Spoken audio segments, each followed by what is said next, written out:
Muy buenos días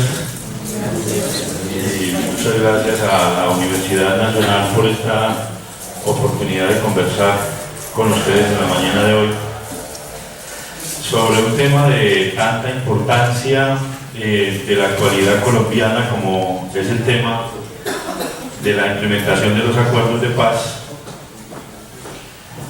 firmados en La Habana, Cuba, entre el gobierno nacional y la insurgencia de las FARC-EP.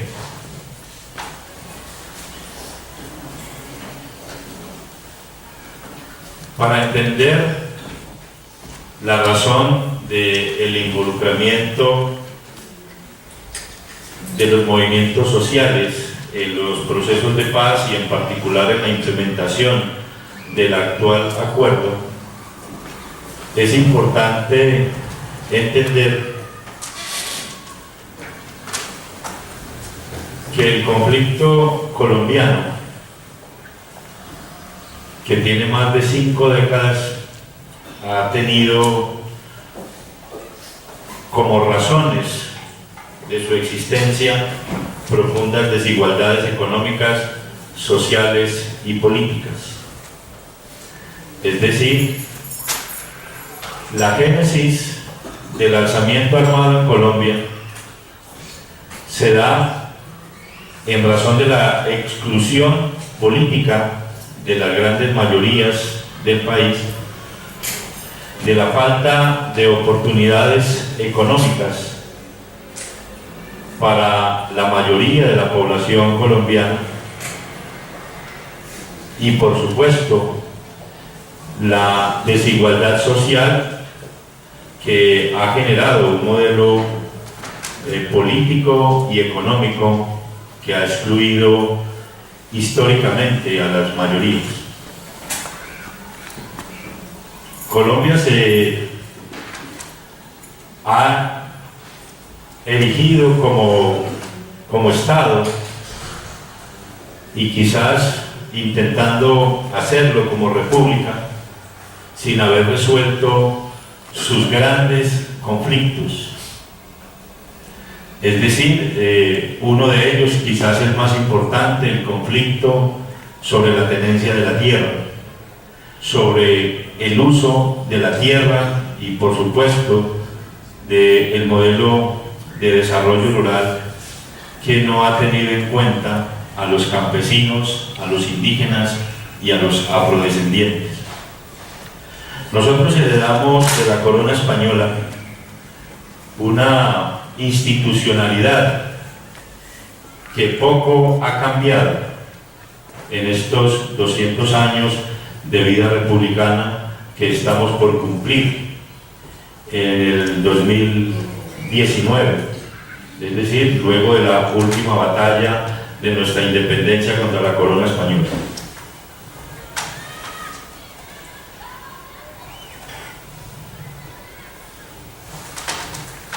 Por eso, en los movimientos sociales que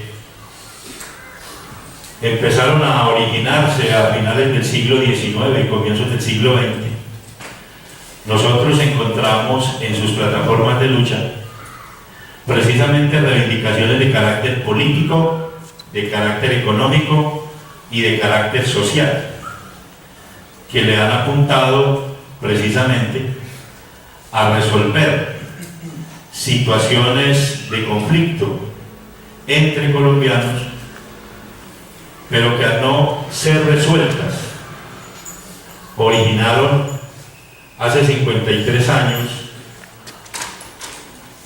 bueno, un poco más, una respuesta violenta de un grupo de colombianos y de colombianas. Me refiero inicialmente a la inequitativa distribución de la tierra. Somos el tercer país del planeta con la mayor inequidad en la distribución de la tierra. Es decir, pasamos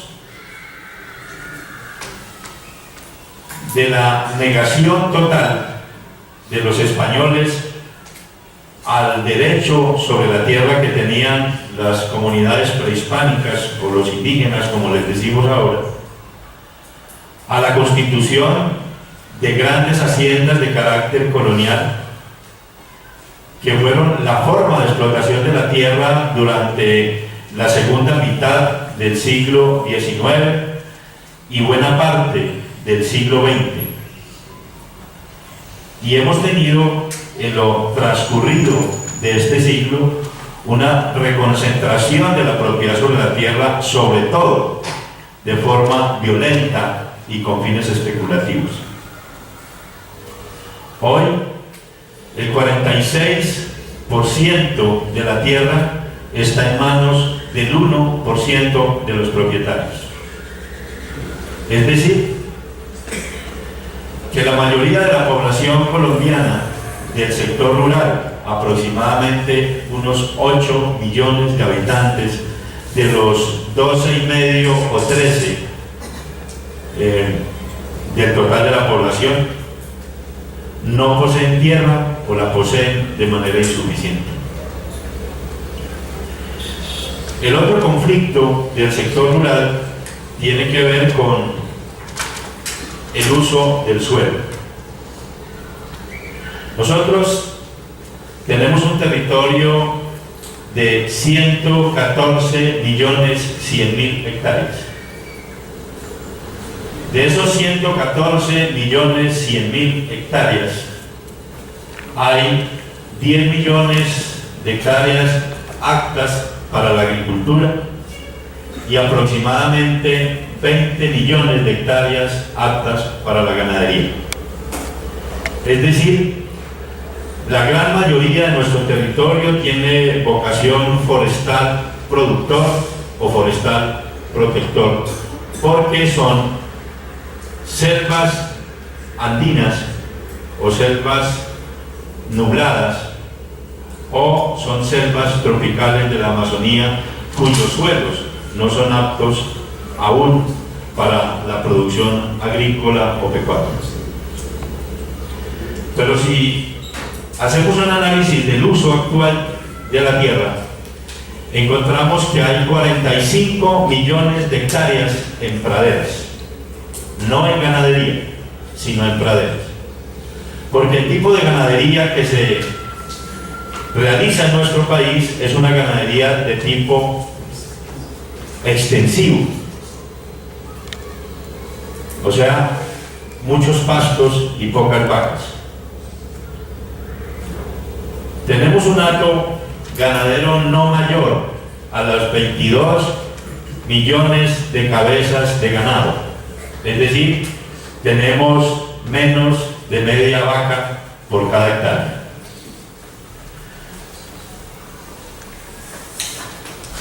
¿Dónde se ha extendido, por lo tanto, la praderización de nuestro territorio?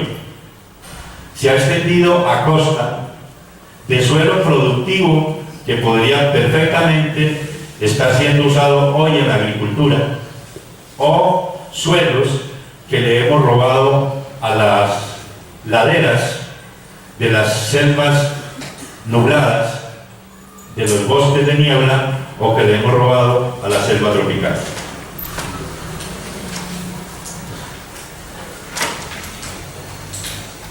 El otro conflicto del sector agrario es el que tiene que ver con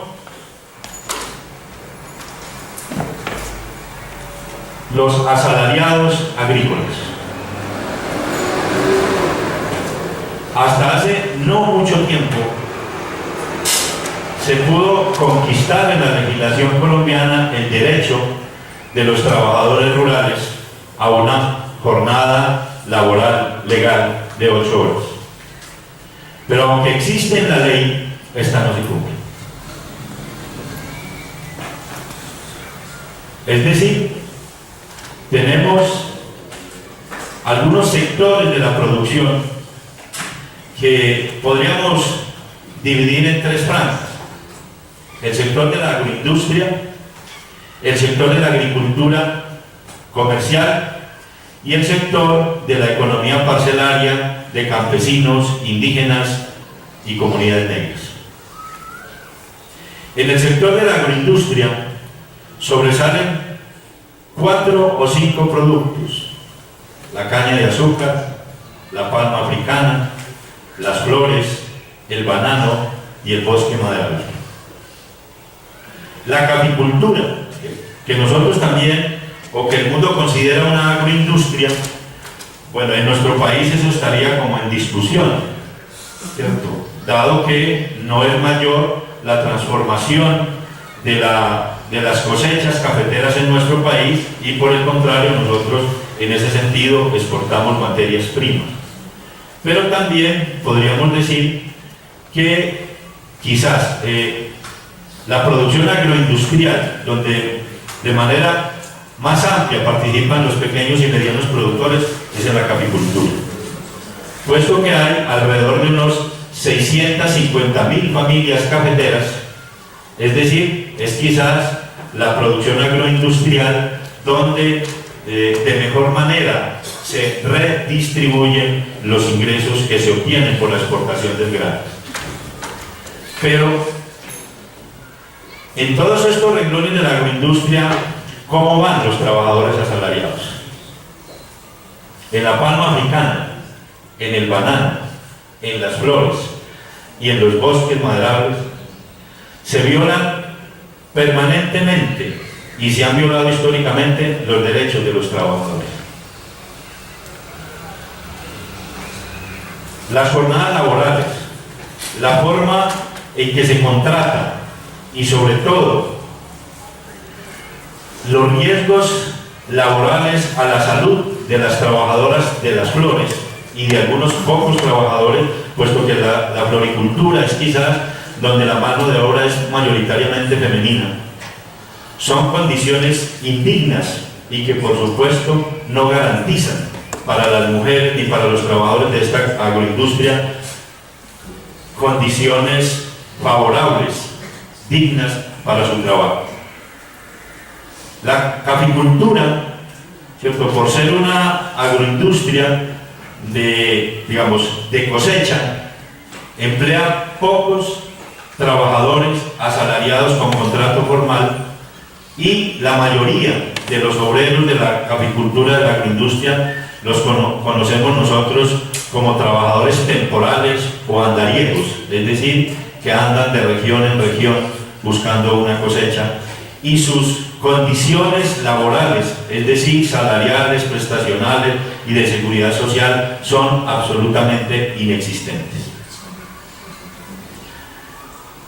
Una de las mayores agroindustrias de este país, que pasa muy desapercibida, pero que tiene cientos de miles de hectáreas plantadas en pinos y eucaliptos, sobre todo de bosque introducido, no de bosque natural, es la compañía transnacional Smurfit Cartón de Colombia, una transnacional cuyos empleados son fundamentalmente contratados por la vía de la tercerización, es decir, por intermediarios, contratistas o por cooperativas de trabajo asociado, o lo que se han inventado últimamente, que son las sociedades anónimas simplificadas, SAS. Bueno, yo podría quedarme aquí refiriéndome a cada una de estas agroindustrias, a la de la caña, en la cual hoy también se ha tercerizado la contratación laboral, pero además la mecanización en el corte de caña ha venido desplazando muy rápidamente la mano de obra asalariada, que quizás es de las pocas, con la del banano, que ha tenido en los últimos años algún tipo de formalización laboral con algunas garantías.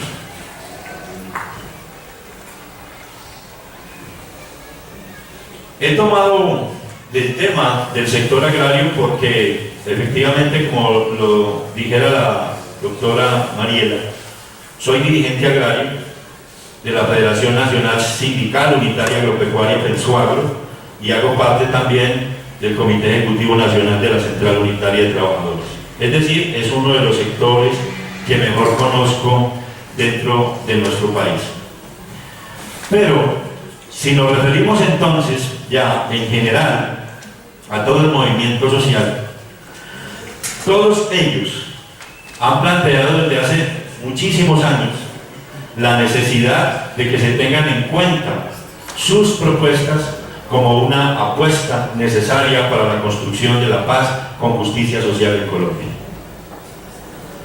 Si revisásemos las plataformas de lucha de los movimientos sociales, es decir, de indígenas, de campesinos, del movimiento sindical, de los afrodescendientes, de las mujeres, de los estudiantes, de las diversidades sexuales, de los ambientalistas, de los animalistas, etc., encontraríamos que en los últimos 20 años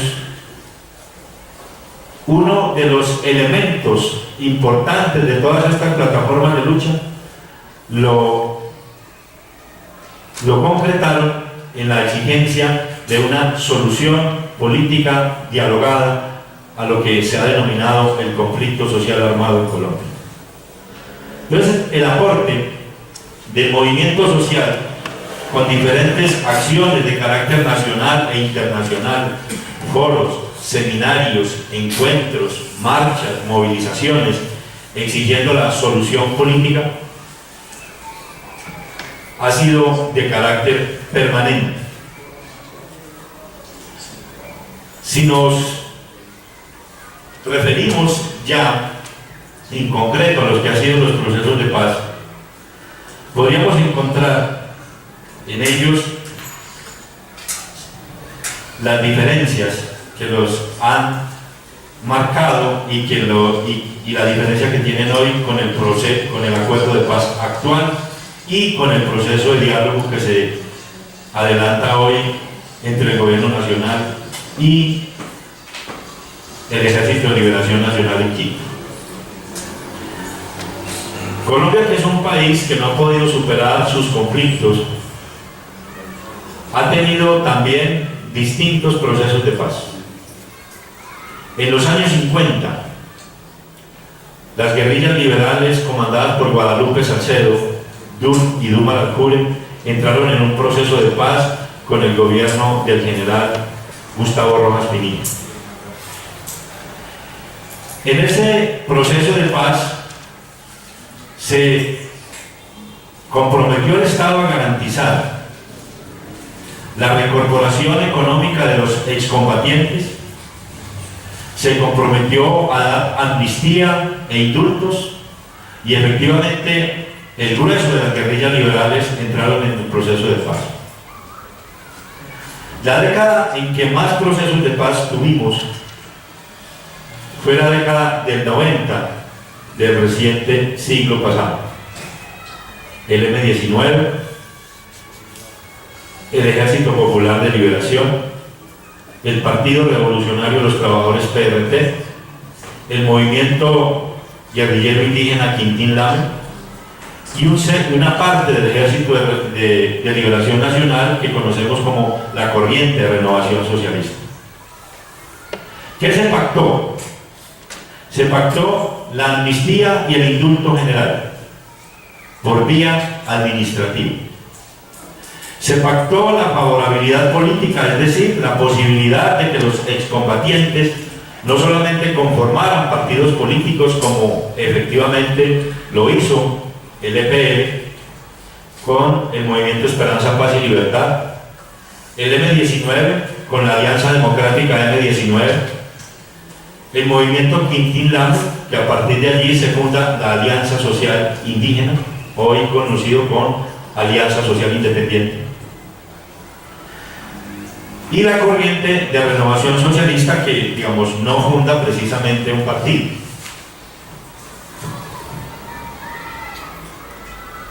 En esos acuerdos de paz no se discute ni se acuerda ninguno de los elementos constitutivos del origen social, económico y político del conflicto armado. Es decir, se cumple solo uno de los posibles escenarios para la terminación de un conflicto armado. Los conflictos armados en todos los lugares del mundo se pueden tratar o resolver de tres maneras. Uno, mediante la división del territorio, donde una de las fuerzas queda como gobierno en lo que se conoce como una guerra de secesión. Dos, un acuerdo de paz que genera indulto, amnistía, favorabilidad política y reincorporación económica de los combatientes. Es decir, la sociedad y el Estado le dicen al movimiento alzado en armas, el Estado los reconoce, los acoge de nuevo dentro de la institucionalidad, bienvenidos, y les perdonamos lo que para el Estado ha sido, digamos, un alzamiento o una afrenta a la institucionalidad. Y la tercera forma en que se puede resolver un conflicto armado es discutiendo las razones históricas que originaron este alzamiento, es decir, discutiendo cuáles son los factores económicos, políticos y sociales que originaron que un grupo de ciudadanos de esa nación hayan alzado las armas contra el Estado y hayan desconocido el Estado. Más o menos es como volvamos a juntar el naipe, barajemos de nuevo y repartamos en nuevas condiciones. En los procesos de paz anteriores se cumplió de una sola manera. En el proceso de paz de La Habana y en el que se adelanta hoy con el Ejército de Liberación Nacional, se pretende primero que el Estado reconozca las razones que originaron el alzamiento armado, que reconozca que el conflicto no es simplemente un conflicto de carácter armado, sino que tiene razones profundas, históricas, en lo económico, en lo político y en lo social. Y entonces que el Estado esté dispuesto a rediscutir las reglas del juego para un nuevo pacto social. Y eso en parte, aunque no totalmente, fue lo que ocurrió en La Habana. Hoy algunos dicen que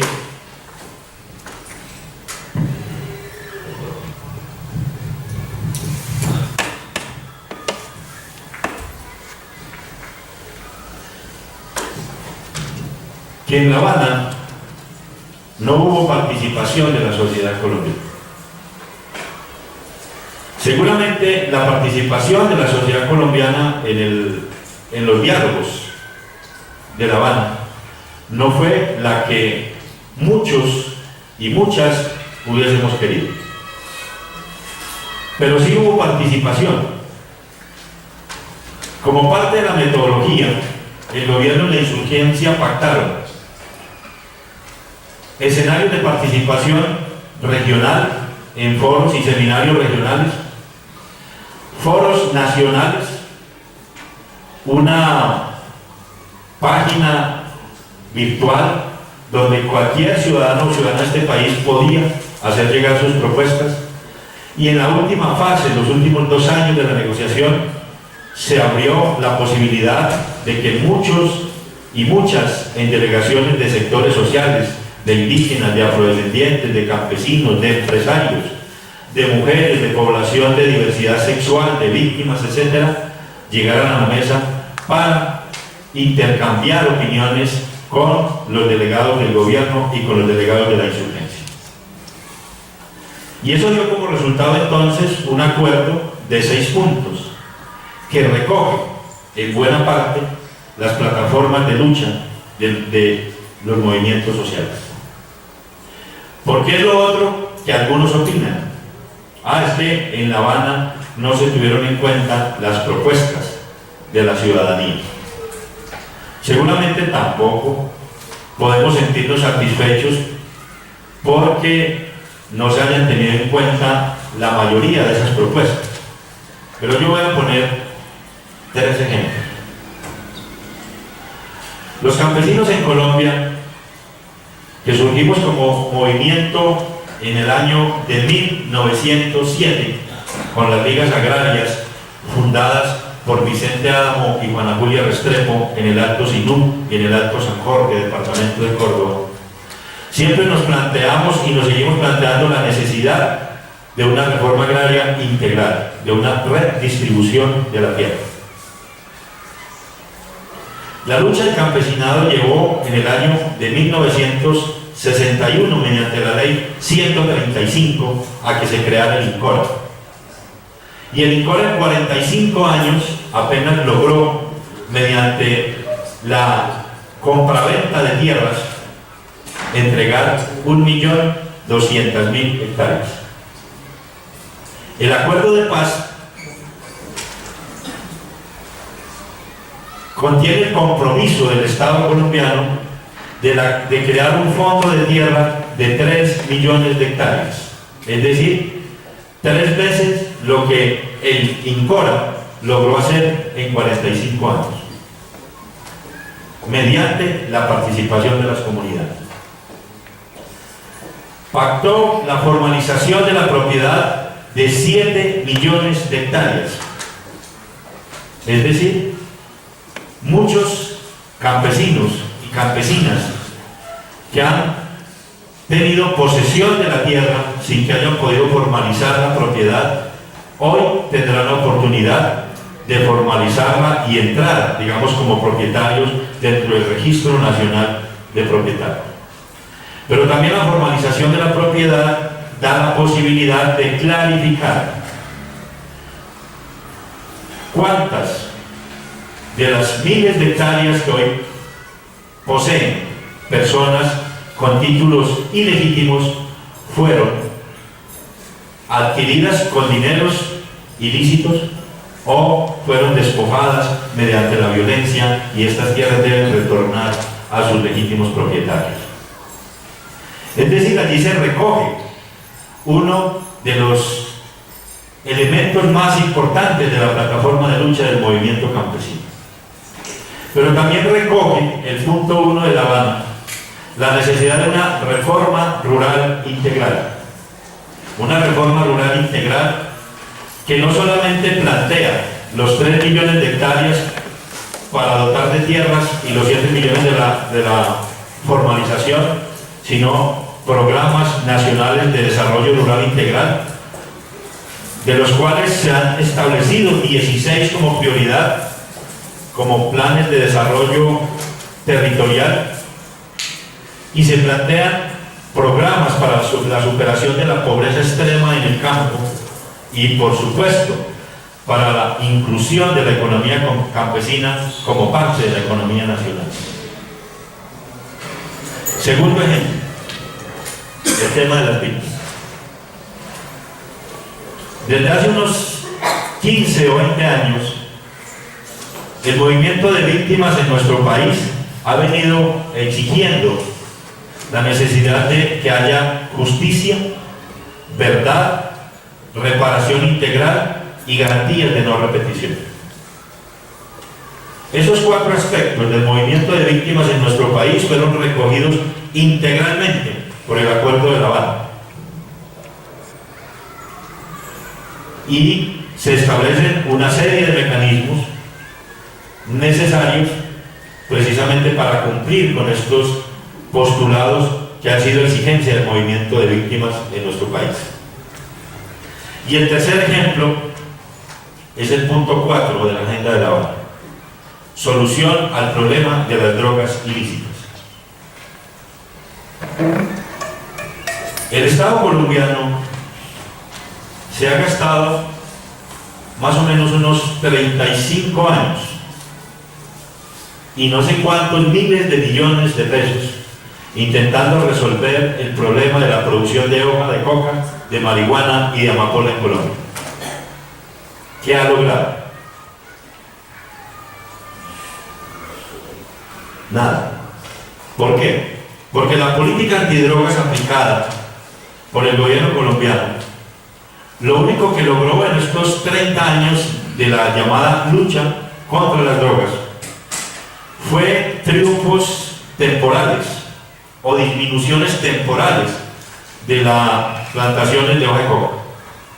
Es decir, a un operativo de erradicación por aspersión aérea o manual que duraba 4 o 5 meses, por supuesto que al pasar el satélite de la DEA encontraba 40 o 50.000 hectáreas menos. Y eso se registraba como un triunfo de la política antidrogas. Pero 6 meses después, el satélite ya no encontraba 50, sino 70 u 80 más, quizás no en el mismo sitio. Es decir, el cultivo desaparecía temporalmente y, por supuesto, se trasladaba al lugar. El Acuerdo de La Habana entonces recoge el planteamiento del movimiento social agrario frente a la necesidad de que la política antidrogas debe cambiar, de que la erradicación forzada no es la manera de acabar con los cultivos y que solo las transformaciones en el modelo de desarrollo rural y una política de sustitución de cultivos es la única manera para que los cultivos de coca, marihuana y amapola en Colombia desciendan, digamos, a niveles que puedan después, digamos, ser combatidos mediante la erradicación forzada, que es una de las medidas que obviamente plantea el Tratado de La Habana para aquellas personas que no se acojan a los programas de sustitución.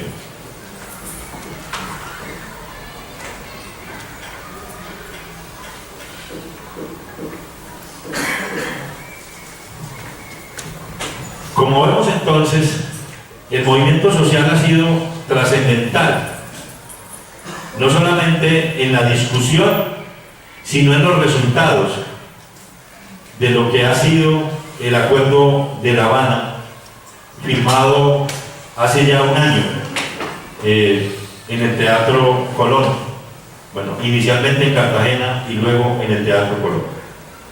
¿Cuál es ahora nuestro papel como movimiento social?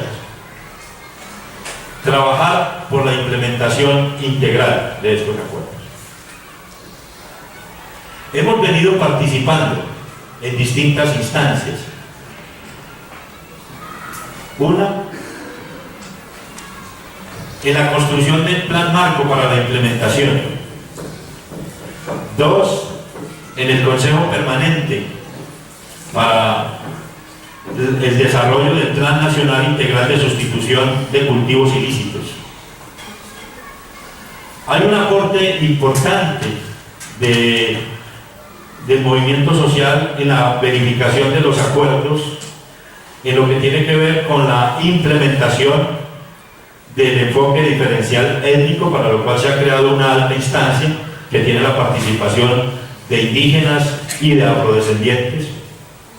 Hay una alta instancia para la implementación del enfoque diferencial de género, donde también hay una participación de 7 delegadas del movimiento que representan a las organizaciones y al movimiento social de mujeres y de las diversidades sexuales en Colombia. Y por supuesto hemos estado presentes no solamente después de la pérdida el 2 de octubre del plebiscito, exigiendo tanto al Ejecutivo, tanto al Legislativo, como al componente de la CECIVI, que lo constituyen los delegados de la FARC y los delegados del gobierno, para que se agilice la implementación normativa de los actos legislativos y de la implementación en terreno de los 6 puntos del Acuerdo de Paz. La paz no será posible sin la participación del movimiento social colombiano, porque no es solamente la implementación normativa, que si bien es cierto está bastante atrasada, consideramos que hay aspectos importantes de esta implementación normativa que ya se han dado y aspiramos que antes de terminar el mes de noviembre, cuando se terminaría el mecanismo Fast Track, los actos legislativos y las leyes estatutarias que aún faltan, por ejemplo, el de la marco estatutario para la implementación de la justicia especial para la paz y el de la participación política, sean aprobados para que, digámoslo de esta manera, se tenga seguridad jurídica en la continuidad de la implementación de los acuerdos de paz en los próximos gobiernos. Un aspecto importante de los acuerdos de paz tiene que ver con la participación política, punto número 2. Este punto número 2 tiene 3 grandes bloques. El primero es de las garantías para la oposición política. El segundo es de la participación ciudadana y el tercero es de la participación electoral. El primer bloque de garantías para la oposición política establece la obligación del Estado de expedir un estatuto de garantía para el ejercicio de la oposición política, es decir, un estatuto de la oposición que desde la Constitución del 91 fue un compromiso del gobierno nacional y que hasta el momento la clase política de nuestro país se ha negado a expedir mediante ley estatutaria. El segundo aspecto de este primer bloque son las garantías de seguridad para el ejercicio de la oposición política. Y esto tiene que ver entonces con la adopción de medidas jurídicas y materiales para que los movimientos sociales y políticos que hacen la oposición en Colombia no sigan siendo estigmatizados, no sigan siendo perseguidos, no sigan siendo desaparecidos. Y se establece entonces un sistema integral de seguridad para el ejercicio de la política. Es decir, 3 aspectos que son absolutamente necesarios para garantizar que en nuestro país la oposición política no siga siendo señalada y perseguida. Un segundo bloque tiene que ver con la participación de los ciudadanos, que establece garantías para la movilización y la protesta social.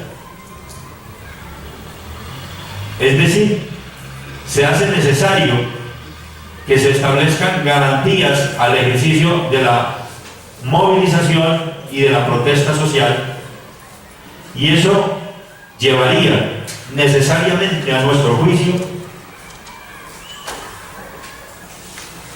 a la derogatoria de la Ley de Seguridad Ciudadana y al desmonte del escuadrón antidisturbios SMART, y a darle entonces a la movilización social y a la protesta un tratamiento de carácter social, político y no de carácter policial.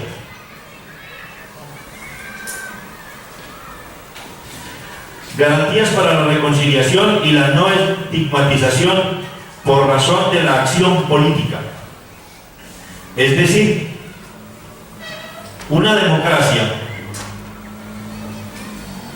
para que sea plena, no debe establecer mecanismos de persecución, mecanismos de seguimiento,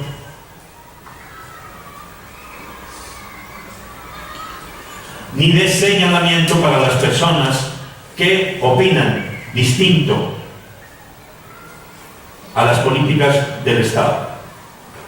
Porque de eso se trata una democracia, precisamente, de poder tolerar las diferencias, de poder aceptar a quienes no piensan igual a nosotros.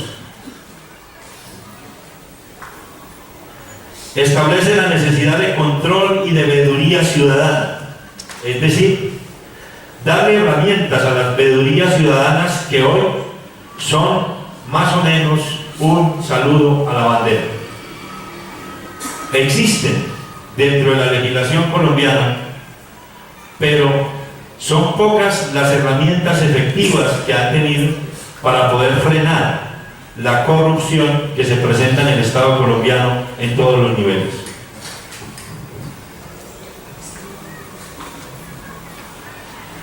Es necesario para esta participación ciudadana también democratizar el uso y el acceso a los medios de comunicación.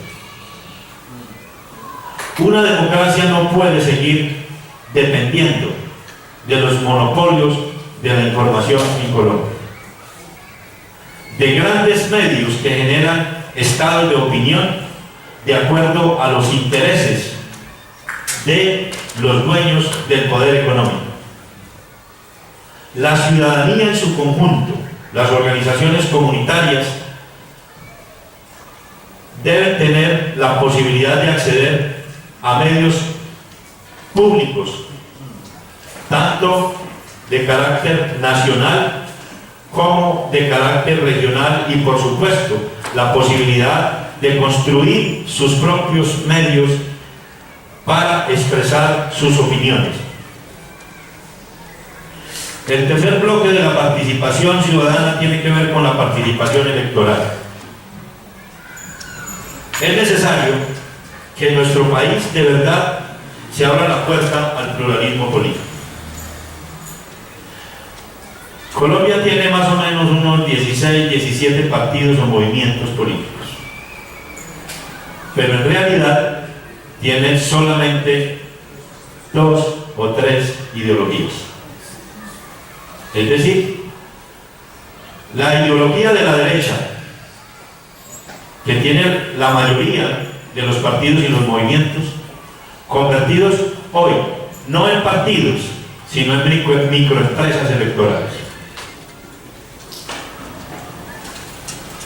La socialdemocracia, o lo que nosotros conocemos como el reformismo, que tiene una o dos expresiones dentro del panorama político nacional,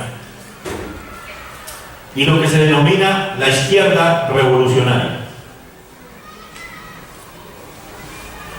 Pero tanto los de la franja reformista como los de la franja de izquierda revolucionaria han sido marginados, han sido señalados, y sobre todo el régimen electoral colombiano está hecho, constituido para que estas minorías de carácter parlamentario lo sigan siendo así, aunque representen los intereses de la mayoría nacional. Porque hay desigualdad en el acceso a los medios de información. Hay desigualdad en la financiación de las campañas. Cuando se plantea la necesidad de que en el Consejo Nacional Electoral haya participación plural de todos los partidos y las tendencias políticas e ideológicas que existen en nuestro país, se está buscando la equidad en el sistema electoral colombiano. Cuando se plantea la necesidad de que la financiación de las campañas no sea de carácter privado, sino de carácter público, se está pensando en que todos los que lleguen a la contienda electoral puedan hacerlo en las mismas condiciones y con las mismas herramientas. Porque por supuesto aquí hay empresas nacionales e internacionales, contratistas, que financian con sumas multimillonarias a determinados candidatos, a determinadas campañas, mientras que hay partidos y movimientos que no tienen sino una insignificante financiación de parte del Estado, una financiación que está atada al número de votos que obtenga en la contienda electoral. En esas condiciones no podemos hablar de igualdad de condiciones y no podemos hablar de democracia. Pero es necesario también reformar no solamente el régimen de los partidos. O sea, se está buscando que efectivamente los partidos sean partidos, como ocurre en lo que uno podría llamar las democracias modernas de Norteamérica y de Europa, donde los partidos no se subdividen y subdividen en cacicazgos locales y departamentales, en microempresas electorales, sino que son partidos que deben actuar mediante listas únicas y cerradas.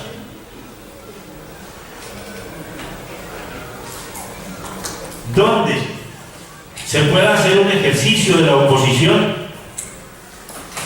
desde los parlamentos, cosa que no ocurre en Colombia, puesto que aquí cada voto en el Congreso se compra.